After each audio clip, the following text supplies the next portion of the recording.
பார்த்து ஒரு ஆண் குழந்தை கொடுத்தாருன்னு உன்னை தூக்கிட்டு வந்துட்டோம். ஆ, நீ ராமேஸ்வரம் எக்ஸ்பிரஸ்ல கிடைச்சதுனால தான் உனக்கு ராம்னு பேர் வச்சோம்.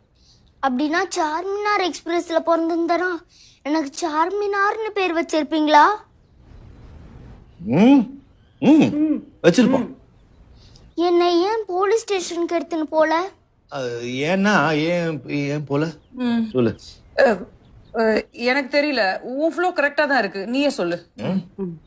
அது கும்பிட போன தெய்வம் கூட்ஸ் வேன்ல கிடைச்சதுனால உன்னை எடுத்துட்டு வந்துட்டோம். அதான் போலீஸ்க்கு போல. அப்ப என்னோட அம்மா அப்பா? டேய், அனாதனாலே அம்மா அப்பா இல்லைன்னு தானடா அர்த்தம். அதான் அப்பத்துல இருந்து உன்னை எங்க சொந்த பிள்ளை மாதிரி நினைச்சு வளர்த்துட்டு இருக்கோம். இப்போ சொல்லு, நீயே இந்த வீட்டுக்கு பெட்டு மாதிரி வந்தவன், இப்போ இந்த வீட்டுக்கு இன்னொரு பெட்டு தேவையா? வேணாம். Thank you thank you thank you.